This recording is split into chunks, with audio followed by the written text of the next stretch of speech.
it is time to dig deep and talk about the tight ends for the Lions here. What are the stats going to look like? What is the projections for 2021? TJ Hockenson, Darren Fells, who's number 3? We're going to get all into that in this video, and this is definitely a position I think is going to be showing a lot for the Lions this year. It's LeGarrette Blount here, man, 3-time Super Bowl champion. I just want to give you a shout out to the YouTube channel, MicroMike, man. Eddie Murray, former Detroit Lion. Make sure you watch MicroMike on YouTube. Calvin Johnson Jr. here, a.k.a. Megatron. Big shout out to MicroMike and YouTube channel, man. Keep on talking everything Detroit Lions, and I just got to remind you, man, happy wife, happy life.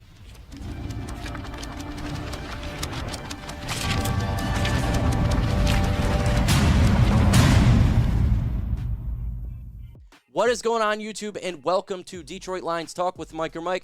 We talk all things Detroit Lions, news, rumors, analysis, breakdown, and everything regarding our franchise. In this video, it's tight end time. We're going to get into TJ Hockenson. What is he going to do for this season? What is my projections? Who's going to make this roster? How many tight ends we're going to have? All about that. But before we get into this video, make sure you hit that like button. Let's get to 100 likes in this video. With your help, we can get it done. Guess what, folks? The more likes we get, the more chance that this video gets out. Let's jump into it. Nothing better than tight end time for the Lions, and they got a ton of tight ends currently on this roster.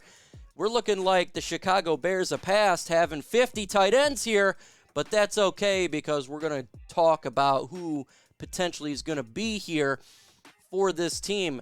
Now, for number 3, I think we're just going to have 3 tight ends, folks. Hunter Thedford, Jake Huseman, Brock Wright, and Charlie. I don't think they're going to make the football team. Maybe one of these guys can be on the practice squad. Honestly, I just think we're going to go ahead and go with 3 tight ends here. And it'll be interesting to see once Hunter Bryant. Right now, he's kind of like in an injury issue going on, so I didn't put him on this list as of right now. But we'll see going forward what takes on. But we're just going on with these guys. Make sure you hit that like button, folks. The more likes we get, the more chance that this video gets out. Let's get to 100 likes in this video. And let's get this content and information going. The more likes we get, the more chance that I put a smile on my face. And that's vital because that would be awesome in this time of this beautiful summer. I do think Elise Mack right now is going to make the football team as tight end number 3 so far in OTAs. He is getting targeted. He is standing out compared to the other 4. He is a guy that is obviously familiar with Dan Campbell from the New Orleans Saints. Dan Campbell, tight end, as a tight end 3, can do some decent blocking. He's not going to be making the biggest plays, but he can catch the football for a little bit. As a guy that can come in as a tight end 3, he makes it as the number 3 guy. For tight end number 2, we're going to go with Darren Fells here. And I didn't really want to do stats for Elise Mack because it's not going to be that much when it comes to statistics. But Darren Fells here, that's a different story. I think he is going to make an impact. He was with the Detroit Lions before, and he's doing it again in camp like he always does. Not only does he want to contribute when it comes to getting touchdowns and having to push the pile, but he wants to contribute with TJ Hockenson's dance in the end zone for touchdowns.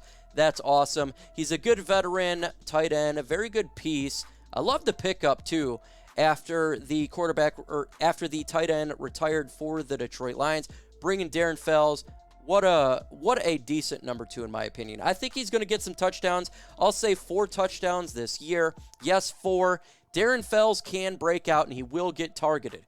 I don't know if you remember, but for the Detroit Lions when he was here, he was having some big-time games, and I think that Jared Goff's going to continue to target him. Yeah, he's not the same, obviously, from a couple years ago, but he's still a good piece. He can catch the football, but most importantly for his game, he's going to help push the pile for the running backs, and that's a stat that you're not going to see, but is a stat that we're going to wish we could see because he's going to really push that pile, and we'll see it on the tape for the Lions game, helping out the offensive line, helping out the fullback, doing everything he can, get the running back the more extra room. So I say 4 touchdowns for him for 300 yards when it comes to receptions.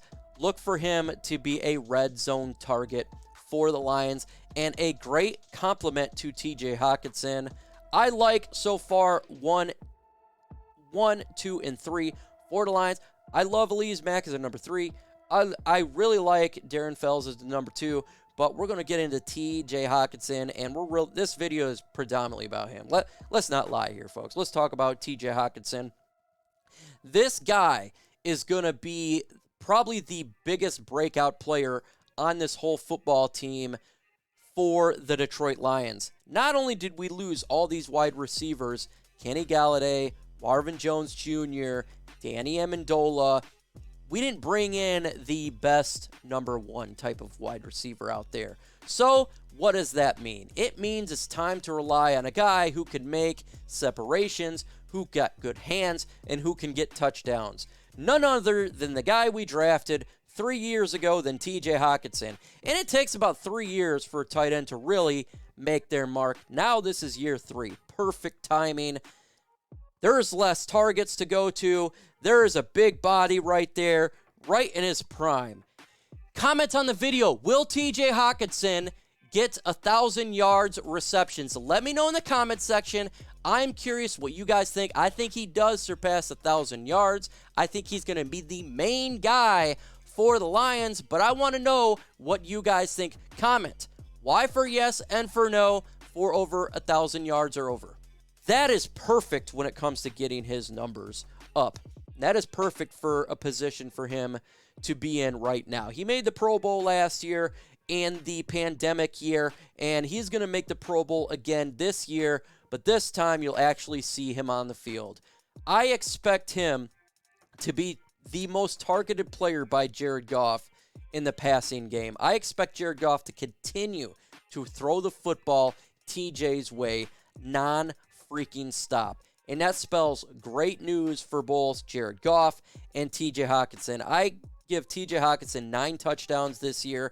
I think he is going to be the guy that gets majority of the touchdowns for this football team. 9 touchdowns. Can I say he's going to get over 1,000 yards receptions? I really do believe so. He is going to be a Kelsey type of player for Detroit. We're going to be predominantly running the football, but when we're passing, we're predominantly going to pass to TJ Hockenson. He is going to be in the middle. He is going to be wreaking havoc. There is going to be some bigger time play action passes. We've seen in OTAs right now and in training camp that Jared Goff is on a consistent basis throwing to TJ. They have a connection and they have a rapport. For whatever reason, TJ Hockenson wasn't getting targeted enough last year, in my opinion. That is not the case this year. This offense is going to be one of the main points will be TJ Hockenson. Jared Goff to TJ Hockenson. Now, if you're a fantasy football player, or you're a fantasy football guy who likes to get selections and you want to know who is a tight end sleeper you could get TJ Hockenson. He would be a sleeper guy for majority of individuals looking for that tight end. A lot of people don't realize when it comes to fantasy football, but if you get that tight end that can put up some points, it's hard to get a good tight end in fantasy football. That is where you can make your money and you can win some games. TJ Hockenson is going to be a beast. I do expect this group to be elevated from what we've seen in years past. I expect Jared Goff to continue to go after Darren Fells, to go after TJ Hockenson and Elise Mack. I think they're all 3 are going to contribute at a fairly higher level than we've seen. And that's good because when you invest like we've invested into TJ Hockenson, you must target him. You must. You don't select a guy with the 8th overall pick as a tight end and not target him. 1,000 yards, 9 touchdowns. TJ Hockenson makes the Pro Bowl and is a guy who's definitely going to have a massive breakout year. And Darren Fells, I love what he's bringing on and off the field as a veteran presence and all that. I'm really wanting to look at Elise Mack, and can I be changed? Maybe an undrafted guy, one of these guys comes in and makes a difference. It would be nice, but I have Lions going 3. No tight ends besides those 3. Possibly one making the practice squad. Maybe not. Just depending. There could be injuries. Hopefully we don't see them to our main guys. We'll see going forward for that positional group. In the upcoming videos, I got videos dropping every single day, so expect it. Hit that notification bell. It's going to be breaking down all positional groups. And I do news and rumors. Unfortunately, with the vacation, it's going to be a little more difficult. But as soon as I get back, all breaking news, all rumors, this will be the place to go for that. And we got the One Pride podcast on my channel, 6:30 p.m. EST, every single Thursday. A fun, interactive show. Make sure you are there so you don't miss out on any of the content. And if you got questions, hey, we do have answers. And on Sundays, I try to do a live show every single day at around 11 in the morning. So hit that notification bell so you don't miss out on that content regarding live shows.